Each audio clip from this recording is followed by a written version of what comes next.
Ngwame bundu ja Kongo. Ngwame bundu ja Kongo. Ngwame bundu ja Kongo. Ngwame bundu ja Kongo.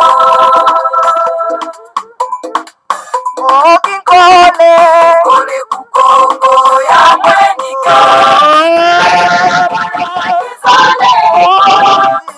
Kaya kila mani mumbane. Mukuluza kanda ja Kongo. Mukuluza kanda ja Kongo.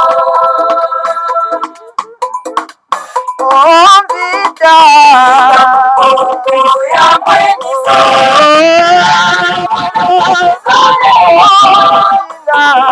Kila mani mumbane. Mwana tita kukongo. Mwana tita kukongo. Kongo ya mwenika.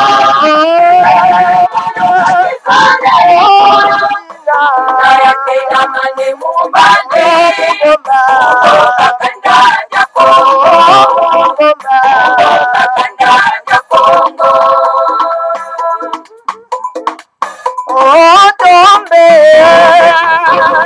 Ya mwenika.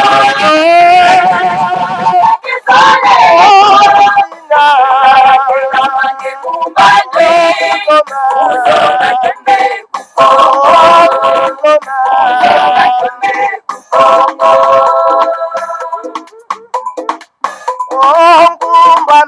Ngwame bundu ja Kongo. Ngwame bundu ja Kongo. Ngwame bundu ja Kongo. Ngwame bundu ja Kongo. Ngwame bundu ja Kongo. Ngwame bundu ja Kongo.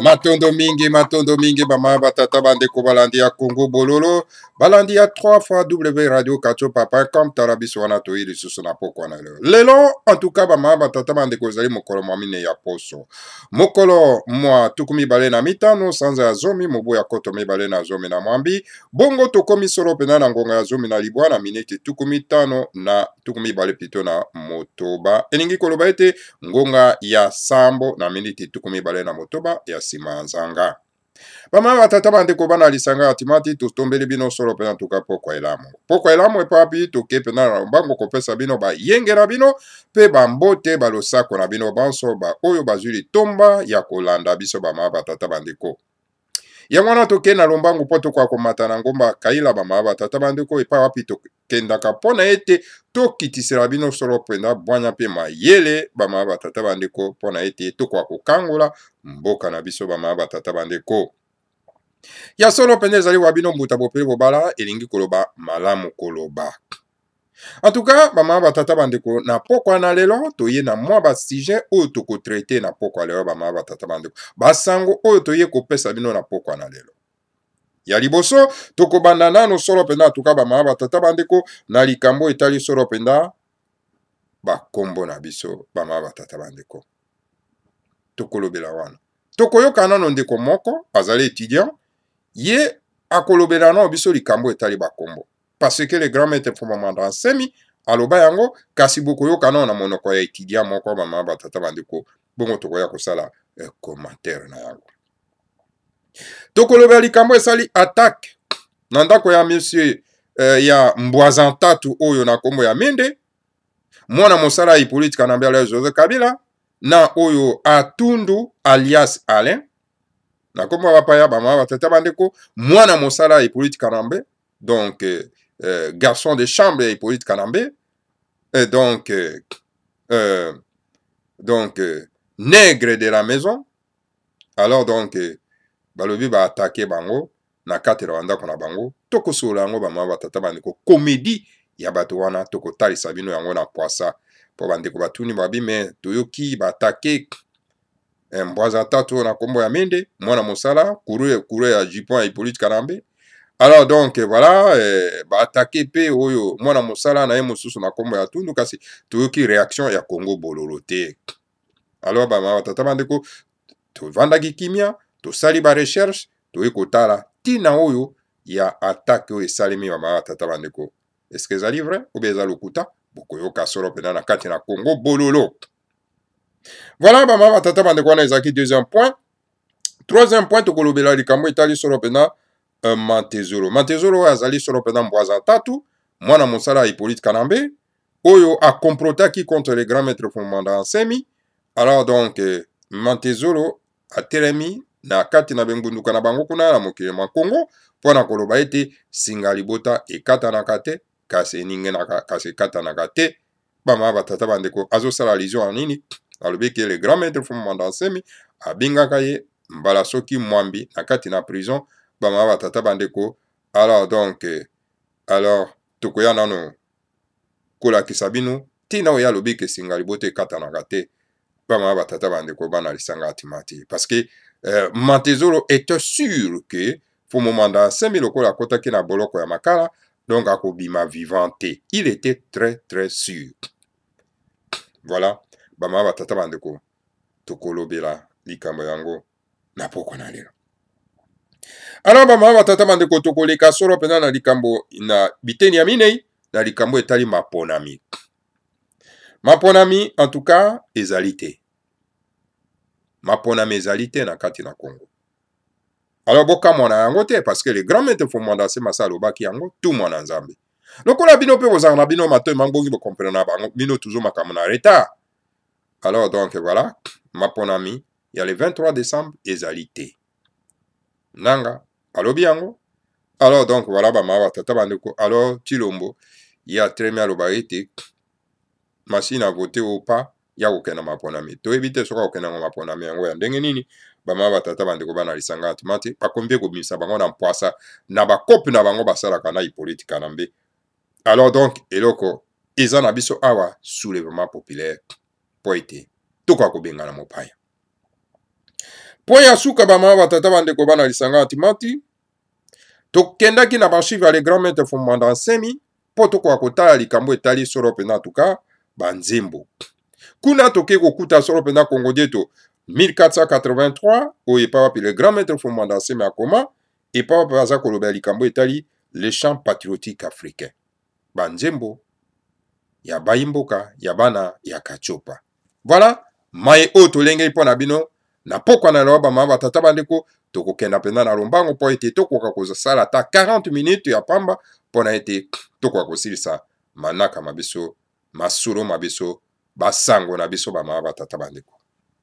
Alors po tokoka kobanda bama batata bandeko toyoka nano loyembo po balobi na biso koyemba elingi koloba kosambela mbala misato. Alors tika tosambela mbala misato na nzela ya loyembo bama batata bandeko bana lisanga atimati tolanda na bokebi nyonso.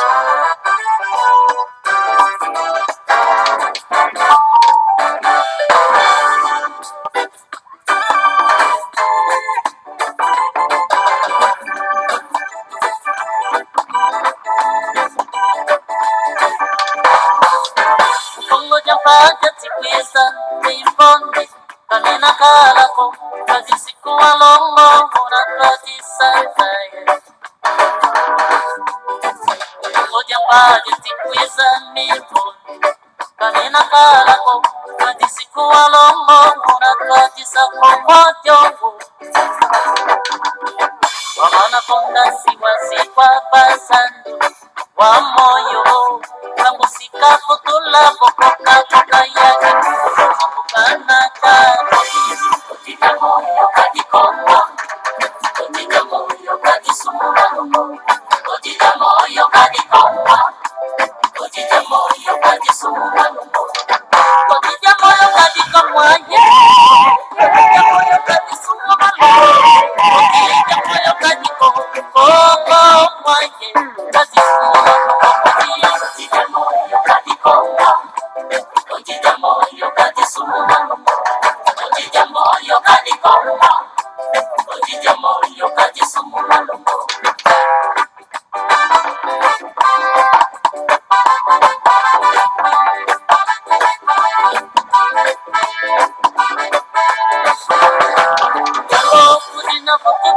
Kongo Itsuza Kagina Sikilako Wadisiku Walombo Unatadisanza Kongo Kudina Vukuti kwa Kongo Itsuza Kagina Sikilako Wadisiku Walombo Unatadisa Kongo Tiongo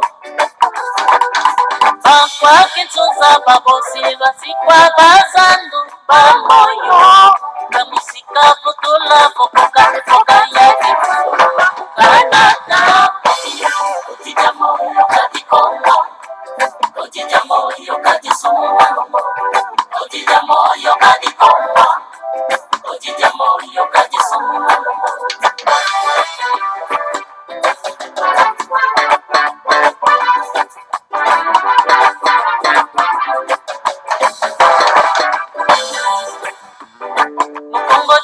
Jatikwisa Wimwivi Kakina Sikilako Katisiku Walombo Unatadisanzaye Kongo Kudina Futubi kwa Kongo Kimwivi Kakina Sikilako Katisiku Walombo Unatadisa Kongo Yo Bankwa Kimwivi Babosi Lwasikwa Bazandu Bamoyo Kamusika Futula Fukuka Fuka Fuka Yaki Kanaka Ujijamo Yokati Kongo Ujijamo Yokati Suma Ujijamo Yokati Kongo Ujijamo Yokati Suma Ujijamo Yokati Kongo Ujijamo Yokati Suma Yokati Kongo Ujijamo Yokati Kongo Ujijamo Yokati Suma Ujijamo Yokati Kongo Ujijamo Yokati Suma Ujijamo Yokati Kongo Kati Suma Lobo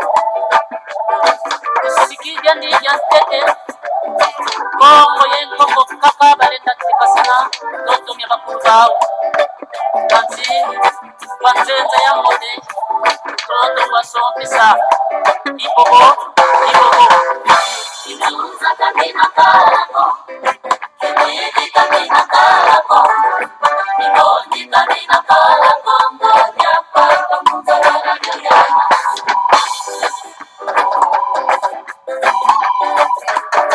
Ngoja Inuza Kamina Karako Yoni Pase Kwena Seke Utapitu Tumenzuzo Kamina Karako Nolo Nyapaka Muzawara Nyayana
Matondo mingi soropenda na bandeko na biso soropenda en tout cas ya BDK en tout cas bama batata bandeko na loyembo kitoko vraiment oyo en tout cas basili kopesa biso bama batata bandeko bana lisanga timati en tout cas lelo bama batata bandeko to lobela na likambo etali soropenda bakombo parce que likambo to lobaka ngo tango yo so esengeli to koka ko répéter yango bama batata bandeko ezali soropenda na bosenga monene yango wana batuka bama batata bandeko bana lisanga timati ngai nasi nalobi yango mbala ebele kasi toyoka nano étudiant oyo bama batata bandeko bana lisanga timati démarche oyo ya asali bama batata bandeko toyoka nano makambo ye alobi na likambo etali solo mpena bakombo bama batata bandeko bana lisanga timati mpo omona vraiment ke non en tout cas baimboka bazali vraiment en tout cas na bobungi makasi bama batata bandeko esengeli tosala makasi mpo tolongwa na kobunga oyo tolanda nano étudiant na bokebi nyonso bama batata bandeko. Il y a quelques jours, j'ai fait une expérience avec 3 étudiants camerounais en anthropologie. J'ai créé 3 fiches signalétiques sur lesquelles j'ai collé 3 images avec 3 noms. Sur la première, j'ai mis l'image d'un Français avec pour nom Abdourahman. Sur la deuxième, l'image d'un Chinois avec pour nom Jesse Jackson. Et sur la dernière, un Arabe avec pour nom Jean-Marie Alain. J'ai multiplié ces 3 fiches et je les ai remises à ces 3 étudiants en leur demandant de me faire des observations. Au bout de quelques minutes, les 3 avaient la même mine, la même gêne, la même surprise. Sans le dire, ils me traitaient de con. Je l'avais bien senti à travers leur sourire inquisiteur. Puis, ils m'ont donné, sans s'être concertés, la même explication. En tant qu'apprenant des sciences qui étudient les peuples et leurs mutations, ils m'ont expliqué que chaque peuple, dans la dénomination de ses contemporains, se fonde sur des critères culturels qui doivent se perpétuer de génération en génération. Ainsi donc, il serait incongru de concevoir qu'un Français s'appelle Abdourahman, un Chinois Jesse Jackson et un Arabe Jean-Marie Alain, car ces différents patronymes ne sont pas issus de leur histoire et ne reflètent pas leur identité culturelle.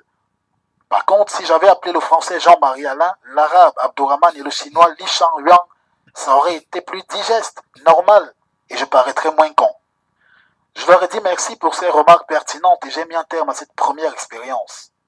Une semaine après, j'ai pris 3 autres de leurs camarades et j'ai repris l'expérience cette fois-là avec 3 Africains. J'ai à nouveau constitué 3 fiches avec tour à tour un Camerounais qui s'appelait Jean-Marie Alain, un Sénégalais qui s'appelait Jesse Jackson et un Ivoirien qui s'appelait Abdourahman. J'ai donné les fiches à ces 3 étudiants en leur demandant de faire des observations, puis j'ai eu la claque de ma journée. Le premier étudiant m'a dit que le Camerounais était un peu nerveux sur cette image et que cela pouvait témoigner de l'ensemble des difficultés qu'il endure au quotidien. Il m'a décrit le portrait intrinsèque de ce monsieur à l'image sans s'arrêter un seul instant sur le fait qu'il s'appelait Jean-Marie Alain. Le deuxième m'a expliqué, pain sans rire, que le Sénégalais était trop noir et laid, mais que c'est son nom qui le sauvait, Jesse Jackson. C'était un nom moderne. Au sujet de l'Ivoirien qui s'appelait Abdourahman, l'étudiant m'a dit qu'il n'avait rien à signaler.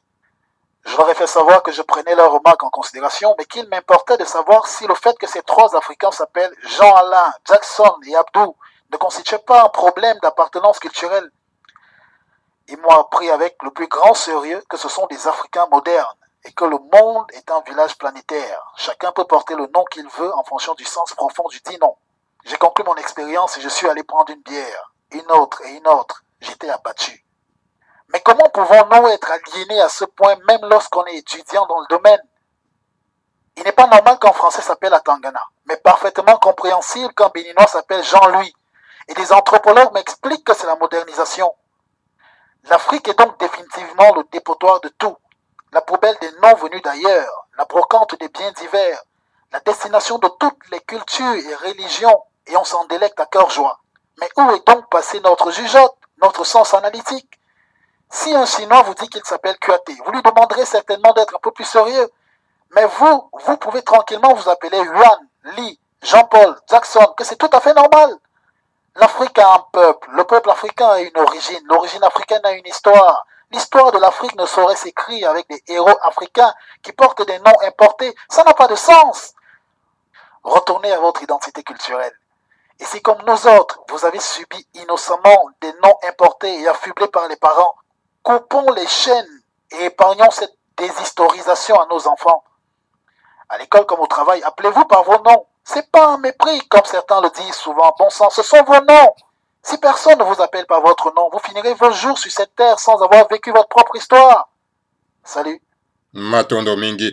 En tout cas, matondo mingi bama batata bandeko bana lisanga atimati na préféraki na tira bino soro en tout cas intervention ya ndeko na biso oyo camerounais bama batata bandeko bana lisanga atimati. Alors donc voilà ndeko na biso étudiant camerounais donc oyo alati soro pena esprit ya les grands maîtres font moment dans semi pour en tout cas ko ça la démonstration oyo sali bama batata bandeko. Comment voulez-vous bama batata bandeko na kati ya mboka na yo Obenga makombo ya Eliezer. Je donne quel exemple, n'est-ce pas, à monsieur Tamboué, alias Eliezer. Un Congolais qui se dit qu'il s'appelle Eliezer. Et pourtant, Eliezer, ce n'est pas le nom de son ancêtre. Alors, et pourtant, Azali, un journaliste, un animateur, Oyo, en tout cas, et pas Iwapi, Azaloko la miroir, Yabato, Oyo Balanda Kaeba, Mabata Tabandeko Banalisanga Timati. Et comment ba oyo balanda kaeba koki ko kangolama aussi longtemps que Yemokazali s'est déjà enchaîné. Et comment est-ce qu'à cause un combattant en même temps que Yemokazali enchaîné? Bama batata bandeko bana lisanga atimati. Et voilà bama batata bandeko e kokuta bato andeko wana bazali bele. Okokuta bakula bato lokola bamae abenga Mike. Hein? Oli abenga makomo na ye Mokebai. Okokuta bato babenga ma Daniel. Et voilà, en tout cas, les gens comme ça, ils se prétendent d'être, n'est-ce pas, les combattants, les défenseurs de la liberté. Voilà, Bama Batata Bando. Alors, comment voulez-vous que Bato Bazali va aliéner comme ça, Bakoui ko défendre Bino Bama Batata Bando? Et ça est pratiquement impossible. Voilà, Bama Batata Bando Bana Lisanga Atimaze. Et c'est pour cette raison, le grand maître Fumomanda Semi, avant, tant Wazala qui n'a combo, il y a Bapaya, hein, Zachary. Alors, et voilà, les nègres égarés qui sont, non pas, Nakati ya Congo, hein, les nègres qui reflètent Bazaro Kola mi combo so na Zamba, Nakati na Congo. Alors, ceux qui battent telemi parce que Bazali contre Makambo, il y a Zali Kolobo, il Zali bénéfique pour Nabiso. Alors, Bakomi Kobenga na Combo, Oyo, Yaye Akala. Tango abandaki na mosala oyo yaba kulute ba maba tata bandeko. Voilà, les nègres ne raisonnent pas ba maba tata bandeko. Tango bazako yebisa bino bo renoncer na ba kombo ya ba paya boza koyo kanabino te ba maba tata bandeko. Et voilà, moto alobi que bon voilà, azali défenseur non pas, azali mokolo lopango to lo baba maba tata bandeko. Il est incapable ya ko défendre ndeko na ye oyo pa wapi azali malmené par les vautours par un mopaya lokola Hippolyte Kanambe, un étranger tout rwandais, et par pays azako bengaye bango, bazako bengaye ndeko Kabila, bazako bengaye ndeko Kabila, bama, sans vergogne, bama batata bandeko, parce qu'ils sont tous aliénés.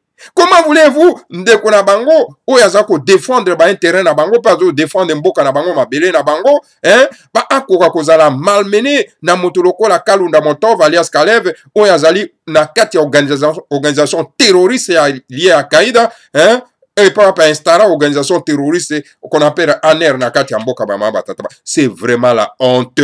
C'est vraiment la honte. Alors l'Africain est encore loin, n'est-ce pas? Il y a qu'à défendre son identité, il y a qu'à défendre sa terre, il y a qu'à défendre, n'est-ce pas, Mabele Abakoko na eba mabata tabande ko bana lisanga atumati. Alors donc tout ce monde-là, baza ko reflecter image na bino te ba mabata tabande ko. Na ko senga na bino je préfère que bolanda même bangote, bolanda Congo bololo.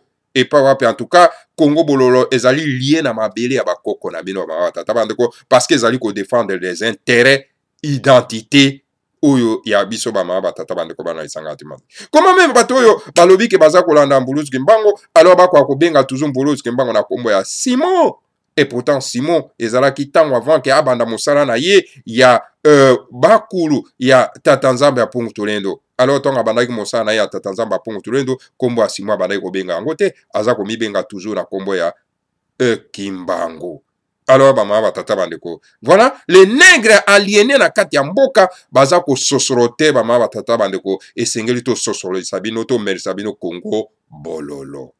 Voilà, en tout cas, bama tata bandeko, ngana sepeli soropena na intervention et étudiant camerounais, ndenga sali démonstration de force, en tout cas, ceux qui bato ba komi na mesure ya ko renoncer te, na ba kombo ya bapaya, en tout cas, wana ningi koloba ete ba loka bango, na kati nakachopa ya mama batata bandeko. Voilà oyo na esika yo tongai ko beta moi 7e muke yango na mama batata bandeko bana lisanga atimaze. A bon attendeur, salut. Voilà, bama batata bandeko tokei na lombango po tokenda na likambo etali attaque na grenade na ndako ya Atundu oyo azali mwana mosala Hippolyte Kanambe, les nègres de la maison, pe na oyo babengi solo pe na mende oyo azali coureur du jupon ya Hippolyte Kanambe, bama batata bandeko bana lesanga antimati. Donc voilà, ces deux individus ba se proclamer balobi que non ba attaquer bango na grenade. Voilà ba montage ya ba criminel na kati ya mboka. Omoni ba terroriste mode opératoire na bango. Omoni ba terroriste ndenge nini bango ba montaka ba biloko na bango. Pourquoi ba monter loko? Parce que bato ba soi-disant ba politicaires, ba opposants, soi-disant, je dis bien soi-disant parce qu'ils ne sont pas des opposants. Parce que ceux qui bato oyo bazala ki ba opposant bangai kozala ba opposant te na kati ya mboko ezali occupé. Parce que dans un pays occupé, on s'oppose pas, on résiste. Et bato oyo ba résista ka babengaka bango ba résistant. Bama batata bandeko bana esanga de. Pourquoi baza ba résistant? Parce que tozali occupé par une minorité tout Rwandais, Ougandais, Tanzanien, Burundais na kati ya mboka. Bama batata bandeko. Alors bakoki kozala ba opposante.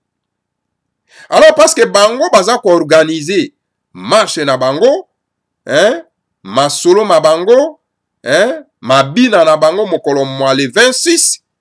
Alors donc ba mende na Atundu o bazali bana misala ya Hippolyte Kanambe. Alors esengeli baluka mwa prétexte moko pona ke bakoka ko intimider bato wana baza ko organiser masolo ma bango le 26. Malinga na bango le 26. Bama batata bana. Pona nini naza ko benga malinga? Parce que la situation actuelle, et peu wapi en tout cas gouvernement ezali absent na kati ya mboka. Et peu wapi bato bazali wana baza ko konza illégalement sans mandat. Ils sont illégitimes, illégaux. Boko osala marche était pour bolobake non toye ko sala marche pour na contre machine à voter. Vous faites la marche seulement pour donc contre la machine à voter. Au lieu bosala soulèvement populaire pour na kobenga na bato baza na mandaté. Voilà la distraction bama batata. Alors bango na distraction wana bango bato oyo baza sans mandat bazo banga distraction wana. Alors il fallait qu'on crée moi biloko à lokuta ya ko monter en toutes pièces o ba grenade et tout ça là etc. bama batata bande ko tout ça lokuta.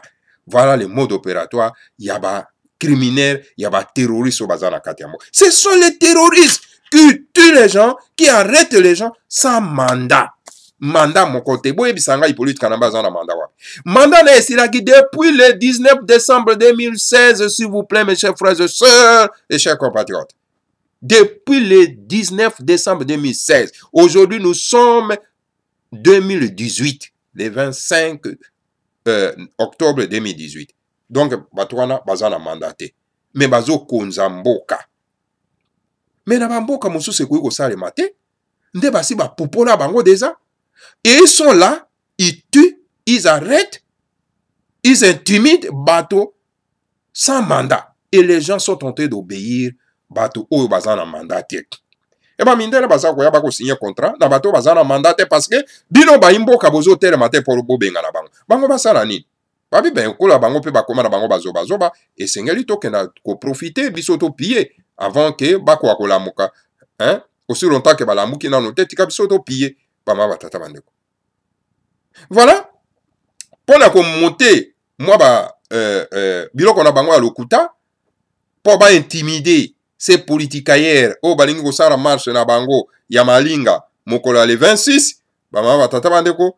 Alors donc il fallait qu'on monte ba scénario wana bo monaki o grenade ke ko beta na ndako ya Atundu o ke ko beta na ndako ya nani oyo ya Mende. Mais pourquoi seulement Mende Atundu? Pourquoi pas Rubewa? Pourquoi pas Rugabo? Pourquoi pas les autres Rwandais qui sont là-bas mama tatamando?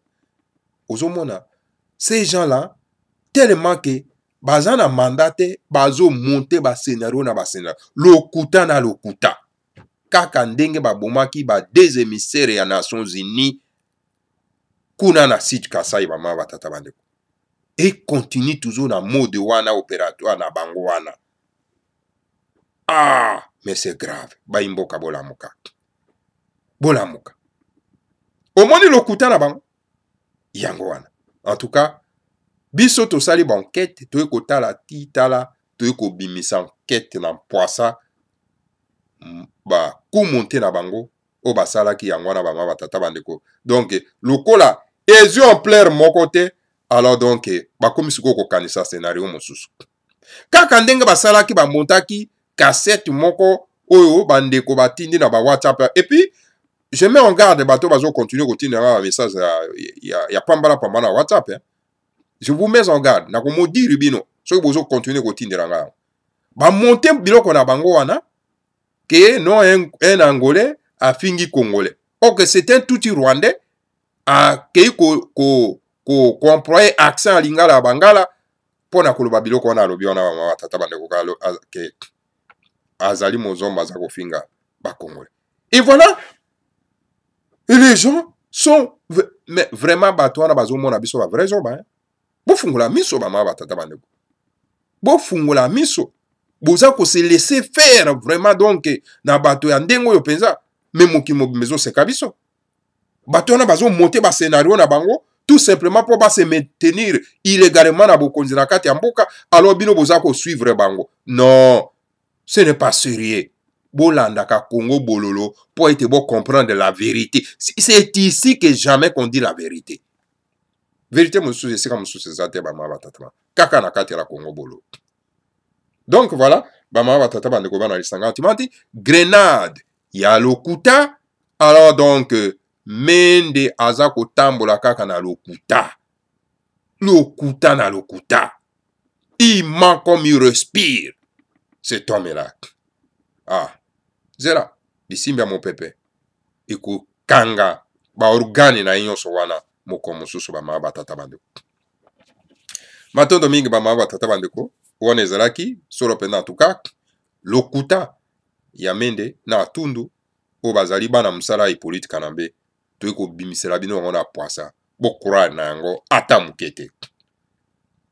Toke solo pena tuka, tozo kena, vraiment na lombango ba maba tata bandeko, to lubaki te toko sala 40 minutes, hein, pour toko akosi sa solo pena tuka, moi intervention otomemeli bino, sango otomemeli bino. Toke na likambo etali solo pena ba maba tata bandeko bana lisanga antimanti, likambo etali Matezoro. Matezoro, aleke na ba télévision na bango kuna, alobi, non, écoutez, singa ya libota ekata nakate kasi eninganaka. Asala allusion na nini? Asala allusion entre Yéna, le grand maître Fumomanda Nsemi.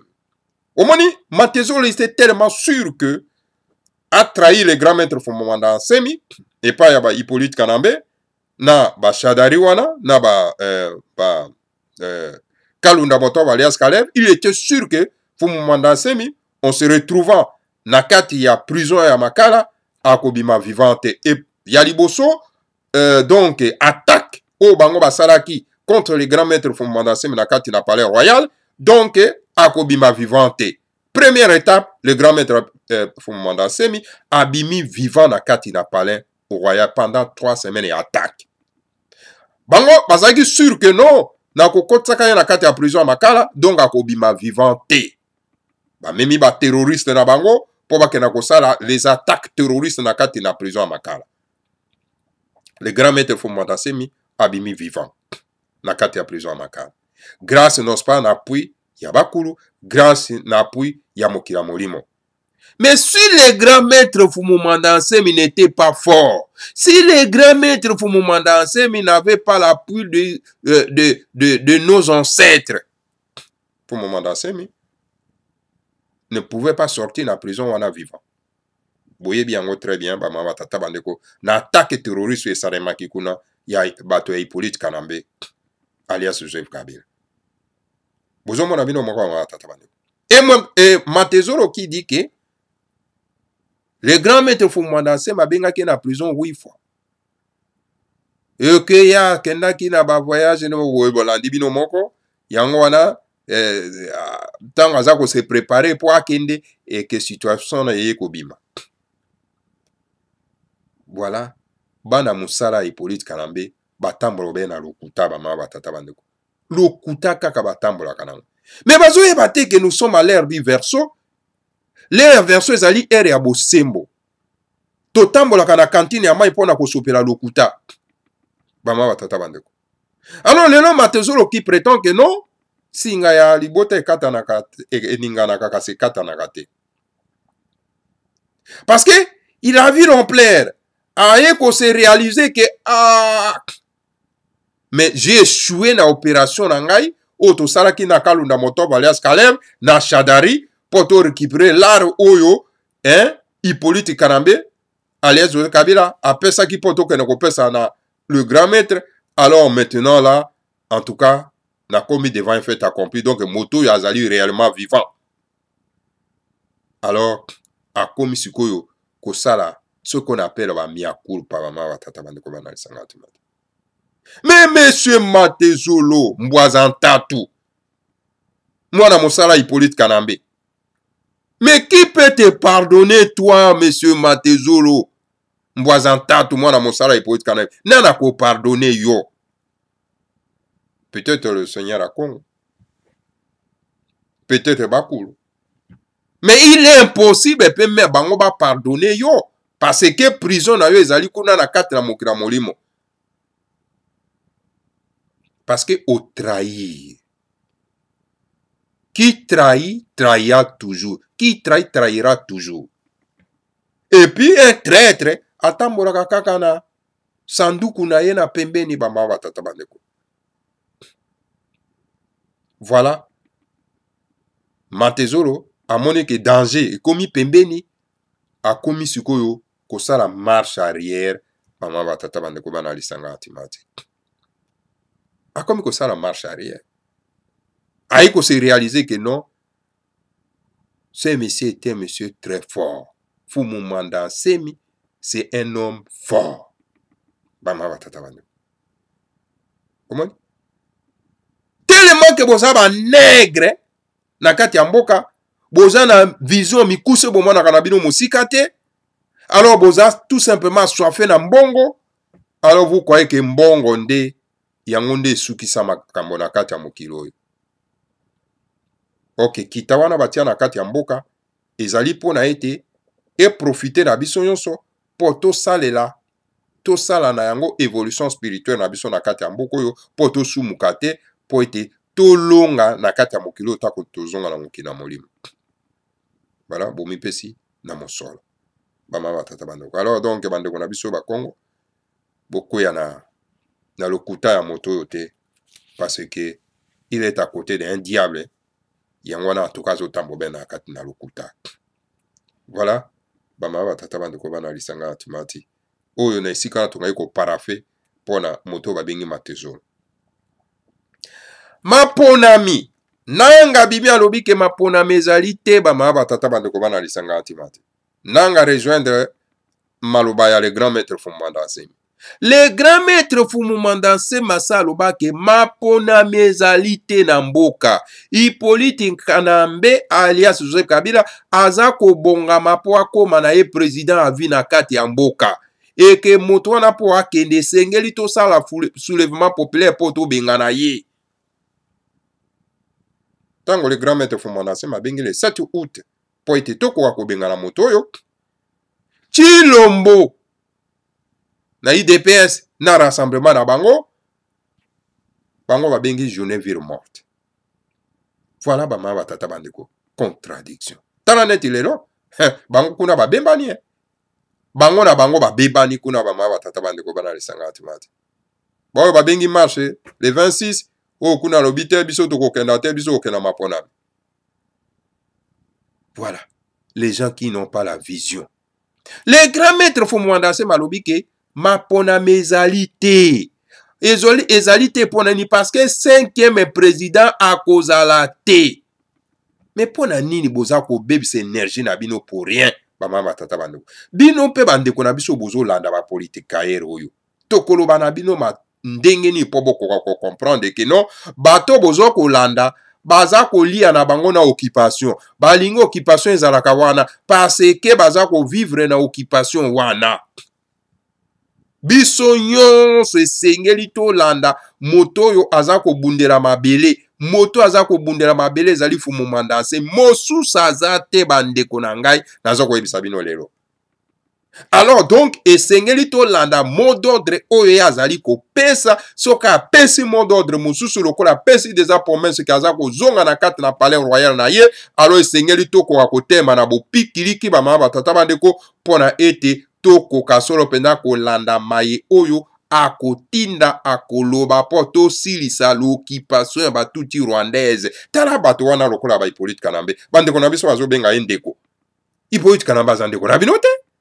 Hippolyte Kanambe c'est un tuti rwandais aye kosala mosala ya bandeko na ya batuti rwandais na kati ya mboka. Tala ndenge aza kopie mboka, tala ndenge aza koboma bato, tala ndenge aza kotia bato na fausse commune. Moto ndenge na bino ozokoba kobenga ye ndeko. Mais boko se mobiliser quand pour être boko ako benga na na kati ya mboka. Mais tango bino bozo kolanda ba chaîne oyo ezanga esprit patriotique. Ba chaîne oyo ba yebi ke moto oyo azana moto ya mboka azana ye mopaya kombo na Hippolyte Kanambe bango bazokoba kobenga na kombo ya ye ya lokuta. Ce sont les chaînes qui n'ont pas l'esprit patriotique. Mais bino mo vandeli yango bozo landa yango. Mais cela veut dire que bino bo vandeli lokuta. Et si kabaza koyebisa bino makambo ya solo pona ete boko akotelema boko mala kanda bolata kanda pona te to benga na bapaya oyo bino bozo pesa mokongo mama batata bandeko. Alors donc tozali biso surtout responsable ya ndenge ya kokufa ya mboka. Et que mboka tange ko mwangana biso surtout tozaba responsable. Pamate biso tozaba kwa batoya. Tomati likolo nzete toza kobelela. Poto moni na musika ete tala bandeko koto yo tozo landa eza yango te. Tala kote ya malamu yango ya le grand maître Fumanda Asemi nde sika libération ezali. To lande sika fungola ya RDC ezali poto fungola to kota. To tika kolanda bana misala oyo. Bama batata bandeko. Bozo tia ba espoir na babemba, bozo tia espoir na batirombo, bozo tia espoir baba ya ba failu, bozo tia ba espoir na ba kamere. Mopaya. Ou alors que j'ai choisi et pourquoi j'ai choisi Hippolyte Kanambe. Est-ce que ça comme nos livres que pourquoi je refusais Hippolyte Kanambe? A comme non beaucoup wanate. Mais ce que bino beaucoup landa ndenge nini ba ma batata bandeko. Mais tout kolo bana binone un peu faute na binote faute ya ba journaliste oyo bas autoproclamer wana kati ya mikle mapoto bazo sunga pe binote okolanda bango na ba journaliste na ba nini na bango okoyoka oh mais le Kabili monsieur Kabila ndeko Kabila minga bi mais quel c'est ba foutaise ba uti wapi hein ba mi kombo so e garo yo ba uti wapi ole ba kena kovanda na banzete likolo ya banzete. Bazo kovanda likolo ba ngunduka po bapesa bato makamba lokuta po ela sabato pongi. Ça ne va pas là ba ma batata bandeko. Bolamuka ba ma batata bandeko bolande sika oyo baza ko pesa bino sango ya malamu ba ma batata bandeko bana lisanga atimati. Donc voilà mapona mezalité lokola mapona mezalité. Option ezana biso nini? Soulèvement populaire. Et na soulèvement populaire, na kati ya mboka, ezalaka toujours na mokambi. Et parti politique ou ezalaka kobele la soulèvement populaire ezali parti politique ni. IDPS ezobele la soulèvement populaire te, MNC ezobele la soulèvement populaire te, INS ezobele la soulèvement populaire te, kaka parti politique moko ou ezali kobele la soulèvement populaire, c'est Bundu Dia Mayala. BDM. Le seul parti politique est le soulèvement populaire. Et le seul leader où Ezra Kolobate, pour bateau bakende, il faut tout ça, le soulèvement populaire, c'est Fumanda Asemi. Parce que c'est l'unique option pour tout bengana batouana. C'est le mapa soulèvement populaire. Parce que soulèvement populaire, ça les maka, na baimbo kaka bango mokote. Il faut baser na mokambi. Mokambi aza liboso. Et mokambi on est face à la fort. Et tozana mokambi na kati ya mboko azali très fort spirituellement et physiquement. fumu mwanda asemi. Parce que bitumba ya Congo ezali kaka physique te. Ezali tous les deux, physique et spirituel. Po bakangi biso na niveau ya na côté spirituel, bakangi biso na côté physique ba mama batata bandeko. Mais il faut boza na mokambi o azali na tous les deux côtés wana. Côté spirituel et côté physique. Et vous voyez bien, très bien. C'est fou moment d'asemi. Waza ko rempli ba critère wana. Ba mama batata bandeko. Mais makamu ici oyo minene oyo les grands maîtres fou moment d'asemi asali. Soki ezalaki ba kambi ya binzambe ya ba christianisé. Nde bo beteli nango tangba wa ya kosakana te. 3 semaines à Palais Royal. Bombardé par les éléments terroristes et politiques canadiens dans 5 pays du monde et Afrique. Mais il est sorti vivant. Na kati ya prison Makala, ils ont tenté par tous les moyens à l'éliminer physiquement. Jusqu'à l'attaque terroriste au Basalaki wana, il est sorti vivant. Est-ce que Eza Makamu cité? Moto ande ngona bo pese mo Kongo bolanda te po kangola bino. Bolanda ba tente oyo baza okende olia kana ba politique kanambe, tala ba secret mo kebai, auti ko bimisa siko pona Chilombo. Bomoni yango. Mais bateau oyo bazali bateau na bongo ba kolanda isusu moto wana, cela veut dire que boza ba bizengi parce que ba kosa kaka un ki zengi. Ba ma batata bana. Eza lokola bateau ya palu. Hein? Na mutu ya palu baza na un ki zengi, comme on a un ki zengi. Hein? Kizengi. Hein? Oyo a soutenir mon paya. Pe azo ko baka ko soutenir mon paya. Lelo ake su ko soutenir mon paya mususu. Ake ko bénir. Voilà ba kizengi na kizengi ba ma batata. So balobi na bino boza kizengi. Bobi ba fingi bino. Non, parce que bozo mérité encore. Voilà ba ma batata ba ndeko na lisangati. Donc, il faut que l'anda moto azana vision. Oyo bomoni kazali efficace.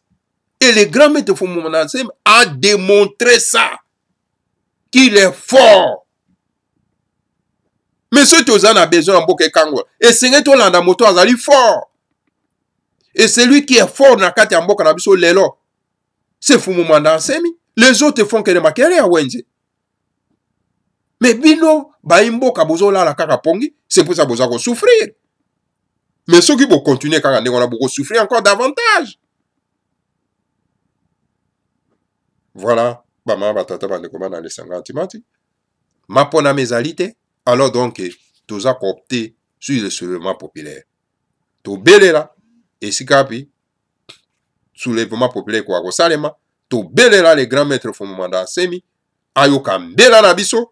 Pour été soulèvement populaire. Et ya. Po ilonga na biso kwa koya ba batata bande ko bana 50 mati. Voilà. Oyo na point ya maponami tungai ko pesa bino yango ba batata bande ko. Pona ko sukisa ba batata bande ko to kei solo penda en tout cas na Congo de 1483. Na likambo etali solo penda en tout cas les chants patriotiques africains. To ko kanon ko landa ngona bo. Ke binyonso et pas plutôt kana na ba chiffre les grands maîtres font mandasin pona ko zwa Congo dieto oyo po ete to kwa kotia ngo likolo na mesa poto pesa bino yango ba tata bando. Donc voilà les ambassadeurs du Seigneur à Congo. Donc les chants patriotiques africains. Les Boukongo, la mystique Congo enseigne aux adeptes de Bundu dia Congo que yimbila isambila nkumbu tatu. Chanter, c'est prier 3 fois. Koyemba, otoyembaka, tengi koloba, kosambela mbalabo, misato.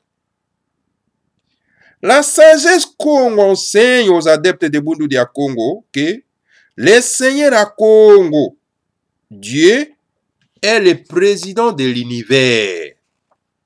Voilà, nango malam. Qui envoie ses ambassadeurs divins à certains pays du monde.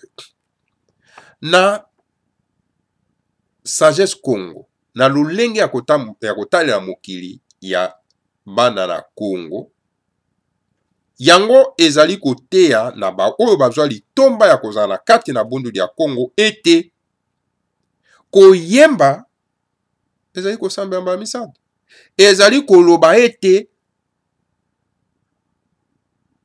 donc nzambe ya Mpungu Tulendo oyo azali mokonzi ya bikelamu nyonso na likolo pe na se, donc atindaka ba ambassadeur na ye, ba ntumwa na ye na ba mboka nyonso tu ya mokili. Atindaka kaka na esika moko te, na ba mboka nyonso ya mokili. Ozolanda? Bolanda na bokebi. Ces ambassadeurs du Seigneur à Congo portent les noms suivants: Ngunza, Ngunza Nzambi, Ntumwa, Ntumwa Nzambi, Ntumwa Mase, Mbikudi. Donc voilà, on ezali ba ambassadeur oyo ya Nzambe ya Mpungu Tulendo atindaka na kati ya mokili. Alors bango balataka bakombo oyo. Bakombo ya Ngunza, Ngunza Nzambi, Ntumwa, Ntumwa Nzambi, Ntumwa Mase, Mbikudi, bongo na bongo. Donc voilà, bama batata bandeko bala isangati maja. Envoyez les messagers de Dieu. L'envoyer, le messager de Dieu, le messager des pères, amour, l'intelligence, pouvoir, le prophète de Dieu, etc. Donc on va les envoyer. Messager en Nzambe, motindami en Nzambe, molobeli en Nzambe, batata bandeko. Et donc motindami en Nzambe, ya bolingo, ya mayele, puis ya bokonzi. Donc prophète en Nzambe. Ainsi, le Seigneur à Congo a envoyé Moïse et Jésus en Israël, Mohamed en Arabie, Krishna et Bouddha en Asie, Ntakunemvunda, Yaya Vitakipa et Fumukimbango en Afrique. Donc, Yangwano Moni, Nzambe ya Mpungu Tulendo, atinda Moïse na Jésus, na mboka na Israël. Atinda bango epa na yo na Congo te. Yo, mwana ya Congo. Yesu na Moïse batinda bango epa na bino te. Est-ce que na lobi, bolanda ngai bien, na lobi, Moïse na Jésus batinda bango epa na bino na Congo te. Est-ce que vous yoka? Monsieur Condé, Monsieur Condé alias Joël. Jésus et Moïse batinda bango pona bino na Congo te. Est-ce que vous yoka ngai? Donc voilà. Mohamed batinda ye na Arabie. Krishna batinda ye Soropena en tout cas. Na Krishna na Bouddha batinda ye na Asie. Tsakunemvunda, Yaya Vitakipa et Fumukimbango batinda bango pona biso na Kachopa na Afrique. Landanga bien. Ndeko Konde alias Joël. Envoyé na yo ezali Fumukimbango, Yaya Vitakipa, Tsakunemvunda, bango Nzambe ya Mpungu Tulendo atinda bango pona biso na Afrique. Ndenge ni yo kamato pesa bango mokongo okena kokumisaka ba envoyer abato mosusu. Amen. Au nom de Jésus. Amen. Ufungoli pe mbanga na ozoro babongo. Fungola pe bongo, salela bongo. La mission du chef saint en Afrique centrale. Fumukimbango n'a fait que 6 mois de ministère public. Après la Belgique coloniale l'a arrêté et l'a mis en prison à vie au Katanga pendant 30 années.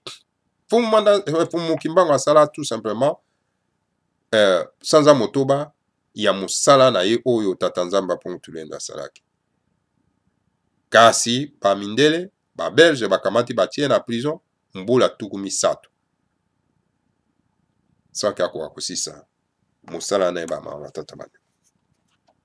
Oui, Fumu Kimbangu n'a fait que 6 mois de liberté. Pendant ce temps, il a guéri plus de malades et nécessité plus de morts que le maître Jésus. Fumu Kimbangu asalaki kaka sanza motoba ya mosala na yewana o tatanzamba pour tulendo atindaki. Mais alamusi babibembe koleka moto yo bozo benga Jésus. Fumu Kimbangu o alamusi bibembe ebele koleka maître Jésus. Bino boza kopesa ye mokongo bozo kumisa Jésus o asala mosala lokola Fumu Kimbangu te. Moi te que vraiment boza ba tente. O moni te que vraiment bozali ba tente. Mindele bazo seka bino. Ba paya bazo ko seka bino ba tata bande. Mais il n'a pas eu le temps de donner l'enseignement de la mystique Congo qui devait laisser à l'Afrique centrale. Menangonga muke wana salaki, bula sanza motoba, ya musala na ye ya kosala, alors azwaki temps ya kopesa malako ya bonzambe na biso te. Bama batata mande. Le christianisme ezali bonzambe na biso te, s'il vous plaît. Bande konangai. Ces gens-là qui sont en train de vous utiliser na kati ya mboka, likolo ya mabonza. Ce sont des commerçants. Ce sont des terroristes et des criminels. C'est pourquoi, à la veille de son arrestation, en Banza Sanda, en 1921, il a demandé au monde spirituel d'envoyer Longia Congo pour venir donner cet enseignement. Yangwana na Mobukoto Mibale na Mobukoto Kama Moko Koto Moko na Kama Libwana Tuku Mibale na Moko na Banza Sanda. Fumu Kimbangu asengaki na mokila molimo epa tata Nzambe apongo tolendo akwa kotinda Longia Congo Fumu Mwanda Asemi po ya kopesa malako ya bonzambe na biso mama batata bandeko. Mais la Belgique coloniale qui a empêché Fumu Kimbangu d'accomplir sa mission comme il se doit, veut tuer le mandat Nsemi, d'où ces cris invocatoires des patriotes de l'Afrique centrale qui demandent aux grands êtres du monde spirituel à qui appartient l'Afrique. Et les loyaux, Fumu Mwanda Asemi, oye kosisa mosala oyo Fumu Kimbangu asilisaki te, alors Belgique coloniale ayesu koluka kodresse bambwana ye po ete bako asoro penda tuka koboma Fumu Mwanda Asemi. Koma biso na kati ya mboka na biso, même à l'ère oyo ya verso, totika penza donke un sage bantu, tout mwana Nzambe lokola Fumu Mwanda Asemi, ba malmene ye na Hippolyte Kanambe ou aza mopaya na kati ya mboka, totika ye ba malmene ye na Kalunda Motoba alias Kalev, un Katangais barbare. Ah, c'est vraiment la honte, mes chers frères et sœurs, je vous le dis. Ils ont vraiment soni monene ba ma batata bandeko. Alors la Belgique coloniale asa ko dresser ba mbwana ye po ba kwa ko bomba e Fumu Mwanda Asemi. Yango wana en tout cas. Donc, a sengi na baimboka bakoka soro pena en tout cas ko yemba ko pesa lo yembo oyo ya invocation pona banda ya kachopa pona ko senga na bakoko na biso balunga bazana makate mokila molimo. Donc batu na bango Afrique ezali pona banani. Et pourtant, l'Occident continue-t-il donc de tuer l'élite africaine? Yaya Vita Kipa, Fumu Kimbangu, Mbuta Machwa, Lumumba, Mpolo, Eokito, Thomas Sankara, Marien Ngouabi, Laurent Kabila, Kadhafi et Bongo na Bongo. Et pourtant, donc, Mindele, Bango Bazali Kokoba na Mosala, toujours à Koboma. Bato amayele na biso ba mama batata bandeko. Baboma Yaya Vita Kipa, baboma Fumu Kimbangu, Mbuta Machwa, Lumumba, Mporo, Okito, Thomas Sankara, Marien Ngouabi, Laurent Kabila, Kadhafi, bongo na bongo. Alors, le chant patriotique africain. Chanter, c'est prier 3 fois, car dans la chanson, nous avons le pouvoir de la parole, du son et du rythme. Le chant est donc une invocation. Le chant est une invocation. Donc, na kati ya loyembo, ezali donc kosambela mbala misato. Pamba te, na kati ya loyembo, tozali donc na nguya ya maloba. Nguya ya son. Bama batata bandeko. Ya musique. Donc, nguya ya rythme wana eza na kati. Donc, loyembo ezali donc invocation bama batata bandeko. Mais la mauvaise traduction d'une invocation d'une langue à une autre fait baisser le taux vibratoire de cette invocation. Kasi, mauvaise interprétation. Koluka ko balola, le kota yona, le kota mususu, yango kitisaka nguya donc, ya vibration, ya kosambe la wana na nzela ya loyembo mama batata bandeko. C'est pourquoi nous demandons à tous les patriotes africains de chanter cette chanson seulement dans sa version en langue kikongo. La traduction en langue française est la suivante. Yango to sengi na bandeko na biso. Bana na kachopa. Bako akoyemba loyembo oyo kaka na lokota ya kikongo. Po ekoka kokitisa nguya na yango ti bama batata bana. Parce que soki to yembi yango na français ekokitisa nguya na yango. C'est-à-dire nguya na yango ekozala spenda 100% te bama batata bana. Esenge to yemba yango na kikongo po garder nguya na yango bama batata bana. Alors ta la traduction ya loyembo yango oyo. Nos messagers ont été maltraités par cet étranger qui est venu chez nous. Il a confectionné des fausses doctrines et a détruit notre culture.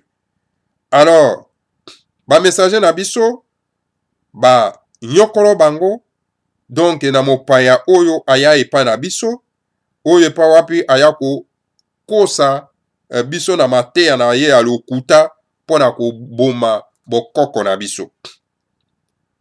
Refrain nango. Oh, l'Europe est le pays des Blancs. L'Afrique est notre patrie. Mais maintenant qu'on ne fait que nous tuer, je me demande à qui appartient réellement l'Afrique. Oh, mokili mampoto. Mokili mampoto ezali pona mindele. Kachopa Afrique ezali pona biso, ezali mboka na biso. Kasi sikoyo. Alors, baza ko boma biso na kati na mboka na biso bama batata bandeko. Nazali ko mituna, naza ko tuna. Alors donc, Afrique ezali pona banani. Si tu mens, passe. Si tu demeures au lieu du mensonge, un jour tu seras démenti. Il nous a amené la Bible pour voler notre richesse. Alors, soki okosi leka. Pambate soko vandi toujours wane sika lokuta ezali. Mokolo mususu bako kanga yo na lokuta na yo bama batata bandeko. Bamemela biso Biblia. Pona ete bako akoyibela biso kita na biso. Bino bato bo vandeli Biblia. Biblia yo bo vandeli wana.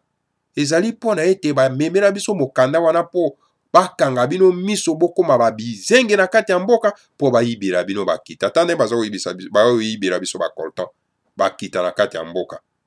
Alors bino bo vandeli alleluya mais boza koyemba Yesu akumama na kati ya mboka bango baza ko piye.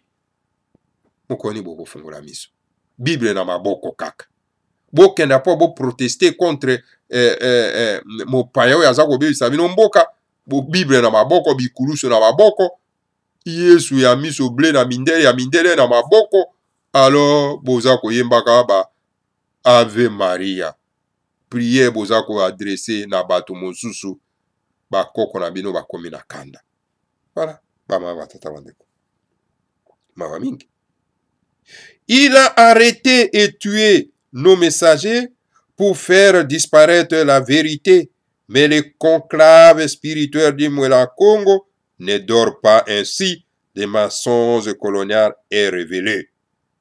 Bakangi pe babomi batinda mina biso pona ete bakoka kobungisa solo pena bosolo.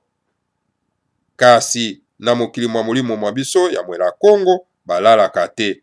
Yango wana tuka lokuta ya bato baya kokonza biso ebimi na mpwasa.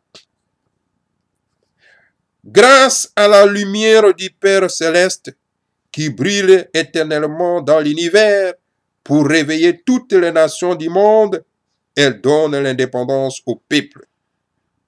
Alors grâce na mwinda oyo mozali kopela na likolo oyo ezali solo pena tuka ko opelisa solo pena na mokili mamolimo seko na seko bama batata bandeko pona ete ekoka kolamusa solo pena tuka mokili mobimba. Alors donc yango wana tozwi ba indépendance ya ba peuple et siliko monana. Voilà une traduction approximative qui donne l'idée générale du chant en sacrifiant son rythme. Ainsi, je demande à tous de les chanter en Kikongo, Ingeta, Ibobo, Ibobo. Alors, tala ou ezali traduction autosali ou ezali approximativement, hein? Donc, na likanisi général ya loyembo wana oyo biso bana katsopa tokoki koyemba po tosadresse na yango epai ya bakoko na biso balonga na mokili ya molimo mpona kotuna bango solo pena tuka Afrique ezali ya banani ezali ya biso bama batata bandeko bana lisanga atimati. Voilà banzembo oyo ezali invocatoire oyo le grand maître Fumanda Semi apesaki biso depuis l'année 2014 bama batata bandeko. Malheureusement tozalaki na distraction tokoki kozwa yango te po te tokoka solo mpena kobetaka yango batata bandeko tokende kobetaka banzembo ezangi ntina o nzambe akumama akumama des bêtises et des bêtises bama batata bandeko bana na katsopa mawa voilà bama batata bandeko bana lisanga atimati maye na memelaki bino solo mpena tuka na pokwa na lolo yango oyo bozalaka toujours branché na kati na Congo Bololo. Bo partager émission na biso s'il vous plaît. Po toza na bosenga na bandeko bakwa kozwa boyebi. Bo s'abonner, ko s'abonner eza nango kutu luru te. Ok kaka place ba komis s'abonner, o cliquer wana o s'abonner. Bo tala combien d'abonnés baza na kati ya Congo Bololo. To komi na ta 1000 te. Mais bo kende ko tala ba chaîne ya distraction. O bazo la sabino pongi. Kenda ko tala. Alors, ce qui fait qu'un peuple qui n'est pas éveillé, c'est un peuple qui est condamné à disparaître. Bon, voilà, bama batata bandeko bana lisanga atimati. Matondo mingi na bino banso, na bandeko baza ko partager na ba WhatsApp. Donc, Congo Bololo, o baza ko partager na ba message Congo Bololo. En tout cas, ndenge ndeko na biso wonda salaka, tozomona tomona kango, et plus encore, l'infatigable Iyaya Ilonga. Voilà, bama batata bandeko bana lisanga atimati. Oyo to memela ke bino solo pena tuka na pokwa na lelo. Voilà. Donc voilà, tokuta na bino mbala si mama tata bandeko na biso surtout baza na problème hémorroïde, bobenga biso toza encore na lomoko awa ya kisi pona hémorroïde po kwa kosunga bino. Matondo mingi na bino banso que le Seigneur à Congo vraiment vous bénisse tous. Bénisse Fumo Manda Semi et bénisse la République fédérale du Congo, Ingeta, Ibobo,